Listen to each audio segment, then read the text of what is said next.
सारी खबरें शुभ नहीं होती, कुछ मंगल भी होती हैं और जो ना शुभ है ना मंगल वो करती हैं सावधान। शुभ बताने, मंगल दिखाने और सावधान करने मैं आपके साथ हूं शगुफ्ता। तो कोरोना के नए वेरिएंट ओमिक्रॉन ने पूरी दुनिया को फिर से मुश्किल में डाल दिया है, लेकिन ओमिक्रॉन डेल्टा के मुकाबले काफ़ी कमज़ोर बताया जा रहा है। हालांकि ये डेल्टा के मुकाबले काफ़ी तेज़ी के साथ फैलता है, जबकि राहत वाली बात यह है कि दिल्ली और मुंबई समेत कुछ और बड़े शहरों में संक्रमण की इस रफ्तार पर ब्रेक लग रहा है। दिल्ली में पिछले 3-4 दिनों से मामले लगातार कम हो रहे हैं।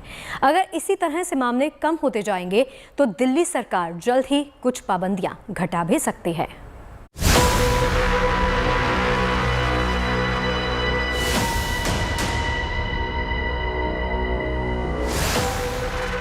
कोरोना का नया वेरिएंट ओमिक्रॉन देश और दुनिया में कोहराम मचा रहा है, लेकिन विशेषज्ञ ये लगातार कहते आ रहे हैं कि कोरोना के डेल्टा वेरिएंट के मुकाबले ओमिक्रॉन काफी कमजोर है। हालांकि डेल्टा वेरिएंट के मुकाबले ओमिक्रॉन के फैलने की रफ्तार बेहद तेज है। ओमिक्रॉन के कोहराम के बीच राजधानी दिल्ली ने राहत की सांस ली है।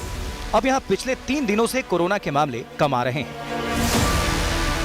लेकिन दिल्ली के स्वास्थ्य मंत्री सत्येंद्र जैन का कहना है कि बुधवार को 25,000 नए मामले सामने आ सकते हैं।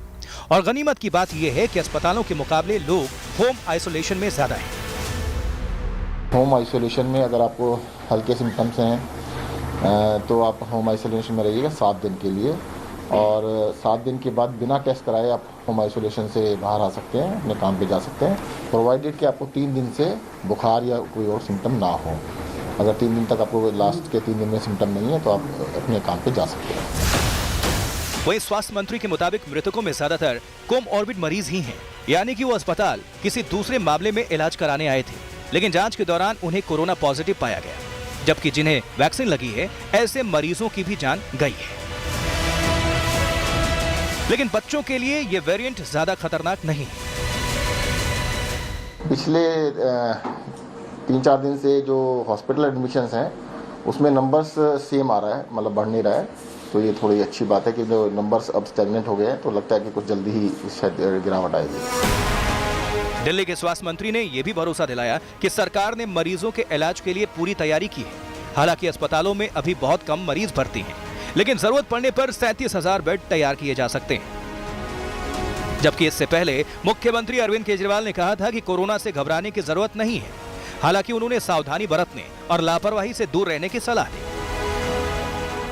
इस वक्त जैसे 136 मरीज ओमिक्रॉन कोरोना के यहाँ पे अभी भर्ती हैं। मैं इनसे पूछ रहा था इन 136 में से कितने पेशेंट्स हैं जो कोरोना का बीमारी लेके आए थे। जैसे कई पेशेंट्स हैं जो कैंसर के लिए कोई आया इलाज कराने, तो उसका जब टेस्ट किया तो उसमें कोरोना निकल आया। किसी की हड्डी टूट गई, वो अपना उसके लिए आया, उसका इलाज किया, उसका चेक किया तो उसमें कोरोना निकल आया। ऐसे कितने पेशेंट्स हैं 136 में से जो ये कह के आए थे जी मेरे को कोरोना है, मुझे कोरोना का इलाज कराना है। 136 में से केवल 6 पेशेंट्स ऐसे हैं जो कोरोना के इलाज के लिए आए थे। हालांकि दिल्ली सरकार ये लगातार कहती आ रही है कि उसकी लॉकडाउन लगाने की कोई मंशा नहीं है, और जैसे ही कोरोना के मामले कम होने शुरू हो जाएंगे ये पाबंदियां भी हटा दी जाएंगी। बता दें कि मंगलवार को दिल्ली में पिछले 24 घंटे में 21,259 नए कोरोना के मामले सामने आए थे और 23 मरीजों की मौत हुई थी। दिल्ली में कोविड के मामले 20,000 से ऊपर बने हुए हैं, लेकिन पॉजिटिविटी रेट लगभग 25% पर स्थिर है, जो एक अच्छा संकेत है। वहीं पिछले 4 से 5 दिनों से अस्पताल में मरीजों के भर्ती होने की संख्या में बढ़ोतरी नहीं हुई है। अगर ऐसा ही रहा तो पाबंदियों में कुछ ढील दी जा सकती है। मैं आपको यकीन दिलाना चाहता हूं कि रेस्ट्रिक्शंस को जितना जल्दी हो सकेगा हम उठा देंगे और कम से कम समय में और कम से कम रेस्ट्रिक्शंस लगाने की कोशिश करेंगे। मंगलवार तक दिल्ली के अलग अलग अस्पतालों में 2,209 मरीज भर्ती हुए, जिसमें 84 वेंटिलेटर्स पर हैं। वहीं 74,881 मरीजों का इलाज चल रहा है, जिसमें से 50,796 लोग फिलहाल होम आइसोलेशन में हैं। उधर दिल्ली सरकार होम आइसोलेट मरीजों को मुफ्त में योग और प्राणायाम की क्लास कराएगी, यानी दिल्ली सरकार कोरोना को मात देने के लिए जोर शोर से लगी हुई है। लिहाजा कोरोना के खिलाफ इस जंग में हमें भी 2 गज की दूरी और मास्क के जरूरी का पालन अनिवार्य रूप से करना चाहिए। Bureau report, good news today. देखिए, कोरोना के खिलाफ जंग जारी है। ओमिक्रॉन वेरिएंट का ट्रेंड ये बता रहा है कि ज़्यादातर लोगों को अस्पताल में भर्ती होने की ज़रूरत बिल्कुल नहीं, लिहाजा वो होम आइसोलेशन में हैं। दिल्ली की केजरीवाल सरकार ऐसे मरीजों को खासा ध्यान दे रही है। उन्हें घर पर ही मेडिकल हेल्प से लेकर दवा और दूसरी ज़रूरत की चीज़ें मुहैया करवाई जा रही हैं। होम आइसोलेशन में रहने वाले तमाम मरीजों का ख्याल रखने के लिए किस तरह के और क्या क्या कदम उठाए गए हैं, इस रिपोर्ट के जरिए जानिए। होम आइसोलेशन में रहकर कोरोना से जूझ रहे लोगों की मदद के लिए दिल्ली सरकार हर वक्त तैयार है। Online medical help, internet yoga classes, medical kit और दवाइयों तक की होम डिलीवरी करा रही है दिल्ली सरकार। लेकिन सवाल है कि दिल्ली सरकार ये सब कैसे मैनेज कर रही है। इसी मैनेजमेंट फंडा को जानने के लिए हमारे संवाददाता दिल्ली सरकार मिनी वॉर रूम में पहुंचे। देश की राजधानी में तेजी से कोरोना के मामले बढ़ रहे हैं। सबसे ज्यादा मरीजों का इलाज होम आइसोलेशन में किया जा रहा है। दिल्ली सरकार उन तक किस तरह राहत पहुंचा रही है, इसके लिए हम पहुंच गए हैं साउथ दिल्ली के ग्रेटर कैलाश विधानसभा में। हम मौजूद हैं चिराग दिल्ली की एक डिस्पेंसरी के भीतर और यहाँ पर मेरे आसपास आपको ये दवाइयाँ नज़र आ रही होंगी और साथ ही साथ एक कोरोना मरीज को जो ज़रूरत होती है उसके लिए किस तरह से यहाँ पर तैयारी की गई है, ये भी हम आपको तस्वीरों में दिखा रहे हैं। किट अब तैयार हो गई है, हम इस किट को लेकर चलेंगे। ये देखिए, यहाँ पर सिविल डिफेंस वॉलंटियर जो हैं, कड़ी मशक्क़त के बाद इन्होंने ये पूरी पीपी किट पहनी हुई है, मास्क इन्होंने लगाया हुआ है और काफ़ी मुश्किल होती है क्योंकि कई घंटों तक उन्हें ये किट लेकर घर घर तक जाना होता है। किट इन्होंने अब यहाँ पर थाम ली अपने हाथ में, ये देखिए। और हम आपको ये भी बताएंगे कि किस तरह से सिविल डिफेंस वॉलंटियर जो हैं वो घर तक पहुंच रहे हैं और साथ ही इस डिस्पेंसरी के भीतर होम आइसोलेशन में जो मरीज इलाज करवा रहे हैं उन्हें कॉल कैसे किया जा रहा है। तो आइए आपको उस कॉल सेंटर की तरफ ले चलेंगे। दवाइयों की और तमाम जो ज़रूरी सामान की किट लेकर पहुंच रही है, इन्हें क्या इन्फॉर्मेशन दी गई है, ये क्या कुछ कहेंगे कोरोना मरीज के? हाँ जी, ये पेशेंट के पास जाके उसको सारे डूज एंड डोंट्स बताएंगे, क्या सावधानियां उन्हें बरतनी चाहिए और कैसे वो खुद को आइसोलेट रख सकते हैं। वो सारा ये लोग इन्हें अच्छे से समझा के आएंगे। ये हमारी आशा हैं, एएनएम हैं और ये हमारे सीडीवी हैं। ये दोनों लोग पेशेंट के पास जाते हैं। ये किट है, इसके अंदर ज़रूरी दवाइयाँ, ऑक्सीमीटर, थर्मामीटर, ग्लव्स, मास्क और ब्लीचिंग पाउडर दिया जाता है जो कि पेशेंट को इस्तेमाल करने के लिए चाहिए होगा।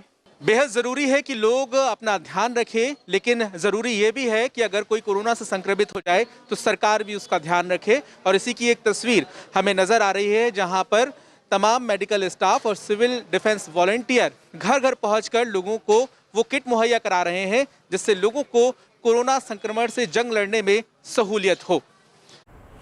कोरोना के खिलाफ लड़ाई जैसे सिर्फ सरकार की है या फिर किसी संगठन की है, ये बात मैं इसलिए कह रही हूँ क्योंकि ऐसे तमाम लोग हैं जिन्हें बिना मास्क के देखा जा सकता है।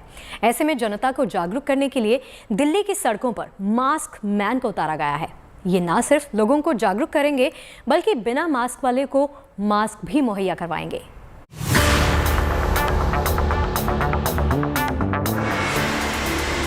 शहर को कोरोना की मार से बचाने, लोगों को वायरस के चंगुल से निकालने अब दिल्ली की सड़कों पर उतर चुके हैं मास्क मैन। मेट्रो स्टेशन के बाहर, चौक चौराहों पर, बाजार की भीड़ में जहां हर वक्त ओमिक्रॉन का वायरस इंसान को दबोचने के लिए घात लगाए बैठा रहता है, वहां लोगों को बचाने के लिए मास्क मैन ने मोर्चा संभाल लिया है। जो खुले मुंह घूम रहे लोगों को मास्क देते हैं, साथ में हिदायत भी। कई बार लोग मास्क घर से लेना भूल जाते हैं, कुछ लापरवाही करते हैं तो कुछ मास्क खरीदने में असमर्थ हैं। सबके लिए मास्क मैन मास्क की खेप लेकर सड़कों पर घूमने लगे हैं। देखिए, इंद्रप्रस्थ संजीवनी द्वारा जो मास्क मैन तैनात किए गए हैं वो ये भी गाइड करेंगे लोगों को कि कैसे आपने मास्क लगाना है, हाथ कब कब धोने हैं, सैनिटाइज कैसे करना है। तो ये मास्क मैन एक बिल्कुल यूनिक कॉन्सेप्ट है और अभी तक दिल्ली में ऐसा कोई शुरुआत नहीं हुई है। कोरोना काल में मास्क नहीं लगाना अपराध है और कई बार ये कानून तोड़ना आम इंसान को भारी पड़ जाता है। दिल्ली पुलिस की कड़ाई के साथ भारी भरकम चालान का भी सामना करना पड़ता है। 2021 में दिल्ली पुलिस ने बिना मास्क घूम रहे 17,000 लोगों का चालान काटा था। चालान से 3.5 करोड़ रुपए वसूले गए थे। जनवरी महीने के पहले 10 दिनों में ही 700 चालान कट चुके हैं। कोरोना के समय में रोजगार के अवसर कम हो जाते हैं, कई लोगों की नौकरियां चली जाती हैं। ऐसे में मास्क मैन लोगों को चालान के आर्थिक चपत से भी बचाएंगे। इस साल हमने करीब जो है 17,000 चालान किए हैं और करीब 3.5 करोड़ रुपए का मतलब हमने रिकवर किया है पब्लिक से। और इस साल भी करीब हम 700 चालान कर चुके हैं पिछले 10 दिनों में। तो मैं उम्मीद करता हूं कि इनके प्रयास के बाद से कहीं न कहीं वो जो लोग बिना मास्क के आते हैं या जो वो होते हैं वो मोर अवेयर होंगे और उसका बेनिफिट होगा कि चालान की संख्या में कमी आएगी और अधिक से अधिक लोग मास्क लगा के चलेंगे। मास्क मैन सबसे पहले उन कच्ची बस्तियों में जाते हैं जहां के लोग रोज मास्क खरीदने का खर्चा नहीं उठा सकते। फिलहाल इन्हें दिल्ली में 50 जगहों पर तैनात किया गया है। आगे तादाद और बढ़ाई जाएगी। इस बात में कोई शक नहीं कि दिल्ली पुलिस और एनजीओ की कवायद महामारी को फैलने से रोकने में कारगर साबित होगी। Anand Kumar, Delhi, good news today.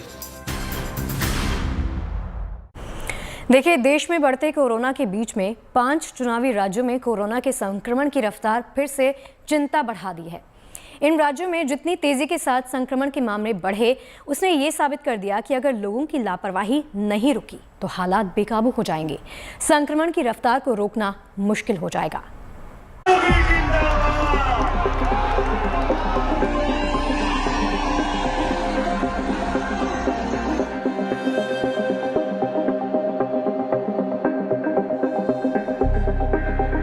Jishnu देव बर्मन जी से निवेदन करूंगी कि वे माननीय गोवा, मणिपुर, पंजाब, उत्तराखंड या फिर उत्तर प्रदेश, अगर आप इन 5 प्रदेश में कहीं के भी रहने वाले हैं तो आपको जरा ज्यादा सावधान रहने की जरूरत है, क्योंकि इन राज्यों में होने वाले चुनावी माहौल में कोरोना के पैर पसारने का खतरा ज्यादा मंडरा रहा है।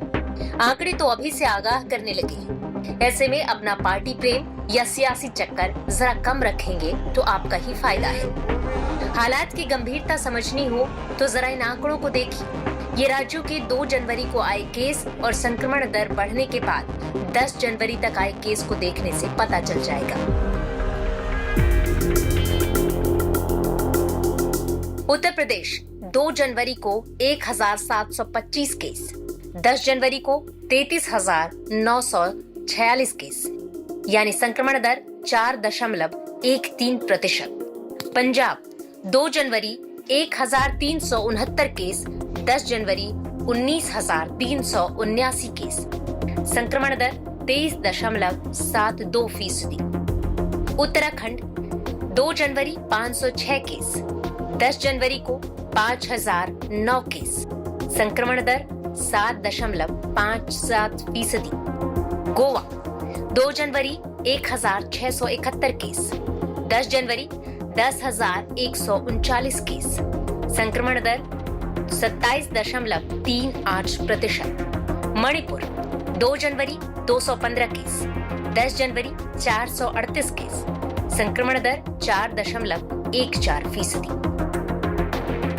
उत्तर प्रदेश में विधानसभा चुनाव होने हैं, लेकिन कोविड की आहट एक बार फिर डराने लगी है। पिछले 24 घंटों में 13,681 नए मामले सामने आए, जिसके बाद अब सक्रिय मामलों की संख्या 57,000 के पार हो गई है, जो एक बड़ी चिंता की बात प्रदेश के लिए है। वहीं अगर हम बात करें पिछले 24 घंटों में कि किन जगह पर सबसे ज़्यादा मामले आए हैं, तो पहले गौतम बुद्ध नगर इस लिस्ट में पहले नंबर पर था, लेकिन अब राजधानी लखनऊ इस लिस्ट में सबसे ऊपर है, जहां 2,181 नए मामले सामने आए, और ये अपने आप में एक बड़ी चिंता की बात है। इसके बाद गौतम बुद्ध नगर और उसके बाद गाजियाबाद का नंबर आता है।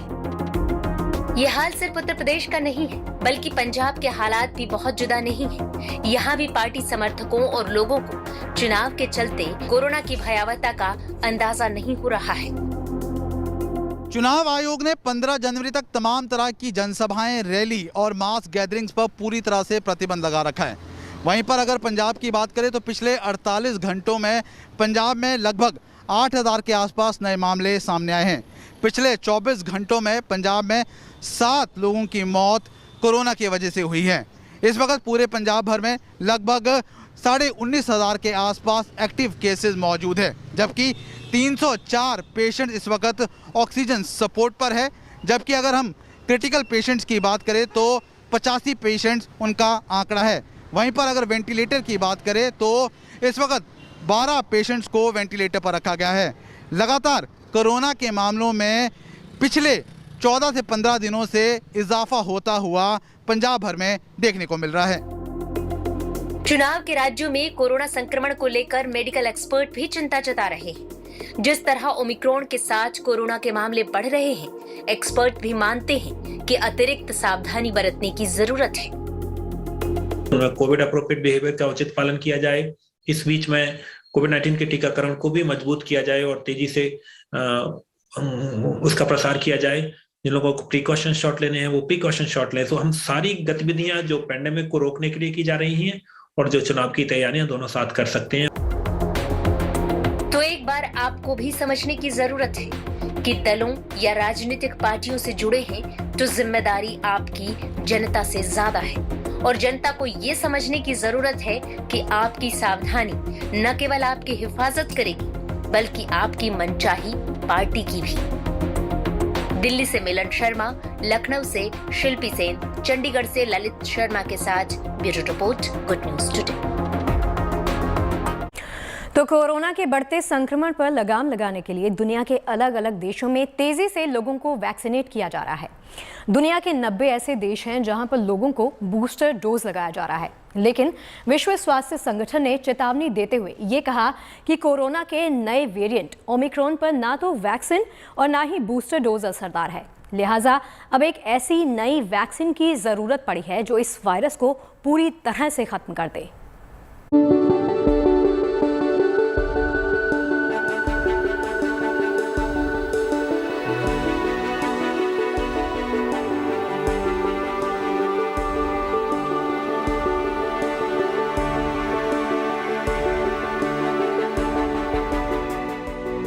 दुनिया के अलग अलग हिस्सों में वैक्सीनेशन की ये तस्वीरें बताती हैं कि कोरोना महामारी को मात देने के लिए टीकाकरण जरूरी है।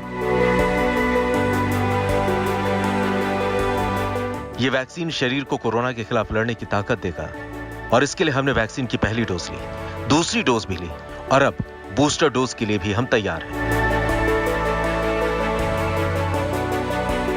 लेकिन कोरोना का सबसे पहला वेरिएंट अल्फा, दूसरा बीटा, तीसरा डेल्टा, चौथा गामा और अब पांचवा ओमिक्रॉन रूप बदल बदल कर हमें बीमार कर रहा है। तो क्या हमें दवाई भी बदलनी होगी? विश्व स्वास्थ्य संगठन ने चेतावनी दी है कि कोरोना की नई वैक्सीन ही इस बीमारी से बचने का रास्ता है। At the current pace of vaccine rollout, 109 countries would miss out on fully vaccinating 70% of their populations by the start of July 2022. The essence of the disparity is that some countries are moving toward vaccinating citizens a fourth time, while others haven't even had enough regular supply to vaccinate their health workers and those at most risk. Booster after booster in a small number of countries will not end a pandemic while billions remain completely unprotected. But we can and must turn it around. विश्व स्वास्थ्य संगठन का कहना है कि मौजूदा समय में कोरोना के जिन टीकों को लोगों को लगाया जा रहा है उसमें उतनी ताकत नहीं कि वो कोरोना के ओमिक्रॉन वेरिएंट से हमारी हिफाजत कर सके। इसलिए नए वैक्सीन को तैयार करने की जरूरत है। लिहाजा ऐसे टीके की जरूरत है जो कोरोना के संक्रमण पर पूरी तरह से ब्रेक लगा दे। दुनिया भर के देशों में कोरोना वैक्सीन का बूस्टर डोज दिया जा रहा है। इसकी शुरुआत इजराइल से हुई थी। America, Canada, Britain, France, Germany, Italy और भारत समेत 90 देशों में बूस्टर डोज दिया जा रहा है। वहीं वैक्सीन की बात करें तो पूरी दुनिया में अब तक कोरोना के 9 वैक्सीन बनाए गए। कोरोना की वैक्सीन कोविशील्ड 70% कारगर है। कोवैक्सीन भारत की पूरी तरह स्वदेशी वैक्सीन है और यह 78% तक असरदार है। रूस की स्पुतनिक 91% कारगर है। फाइजर 95%। जॉनसन एंड जॉनसन ये दुनिया की इकलौती ऐसी वैक्सीन है जिसकी एक खुराक लोगों को दी जा रही है और ये 66% कारगर है। जबकि मॉडर्ना 95% कोरोना से बचाए रखने में सक्षम है। चीन की साइनोवैक बायोटेक 50% असरदार है और नोवावैक्स ये कोरोना के खिलाफ 89% कारगर है। ओमिक्रॉन पूरी दुनिया में जितनी तेजी से फैल रहा है, ऐसे में विश्व स्वास्थ्य संगठन की चेतावनी पर दुनिया के सभी देशों को गंभीरता से विचार करने की जरूरत है। Bureau report, good news today. तो विश्व स्वास्थ्य संगठन यानी WHO ने ये कहा कि मौजूदा वैक्सीन की बूस्टर डोज पर्याप्त नहीं है और संक्रमण से बचाव के लिए प्रभावी वैक्सीन की जरूरत है। इसी मुद्दे पर हमारे सहयोगी मनीष चौरसिया ने यथार्थ ग्रुप हॉस्पिटल के डॉक्टर GC वैष्णव से बातचीत की है। सुनिए जरा उन्होंने क्या कहा। अभी क्या स्थिति मानी जाए, क्योंकि अभी ओमिक्रॉन का लगातार जो मरीज हैं वो बढ़ते जा रहे हैं, वो फैलता जा रहा है। तो अभी हमें जो बूस्टर डोज हम लगा रहे हैं या फिर जो पहले से जो वैक्सीन लगी हुई हैं उनका असर कितना माना जाए, क्योंकि कह रहे हैं कि अभी फरवरी में इसका पीक आना बाकी है, उस पीक में ये कितना असरदार रहेगी? देखो, ये तो बड़ा मुश्किल है बताना कि फरवरी में पीक आएगा कि नहीं आएगा, क्योंकि महाराष्ट्र में आपने देखा होगा कुछ केसेस कम होने शुरू हो गए, पिछले 3 दिन से लगातार केस कम हो रहे हैं। तो ये बताना बड़ा मुश्किल है कि पीक कब आएगा। लेकिन जो यूके में एस्ट्राजेनिका ने बताया है कि ओमिक्रॉन में उनकी वैक्सीन जो है कोविशील्ड वो कारगर साबित हुई है। ये देखना है, अभी जितने भी लोगों को यहाँ पे इन्फेक्शन हो रहा है उसमें 90% लोग वो हैं जिनको डबल वैक्सीनेशन हो चुका है, उन लोगों को हो रहा है। द ओनली इफेक्ट जो इसका गुड इफेक्ट है कि वो माइल्ड फॉर्म में हो रहा है, कोई भी सीरियस नहीं हुआ, वेंटिलेटर पे नहीं गया या कोई डेथ नहीं हुई अभी तक हमारे हॉस्पिटल में। जो हम आपको एक क्वेश्चन बता सकते हैं, अभी एक 97 ईयर्स के जेंटलमैन एडमिटेड हैं with Omicron, he is also recovering. तो ये जो ओमिक्रॉन है अभी तक बाहर की डेटा बोलिए वर्ल्ड का चाहे इंडिया का डेटा बोले, ये माइल्ड इन्फेक्शन है। इसमें अधिकतर लोग 3 से 5 दिन में रिकवर कर जा रहे हैं, फीवर 3 दिन तक रह रहा है और कॉफ कोल्ड 5 दिन तक। तो उम्मीद है कि आपका दिन शुभ रहा। कल की मंगल कामना के साथ आपको रहना है सावधान भी। अभी के लिए मैं यानी शगुफ्ता आपकी शुभ रात्रि की कामना के साथ आपसे विदा लेती हूँ, लेकिन आप कहीं मत जाइएगा, देखते रहिए गुड न्यूज़ टुडे।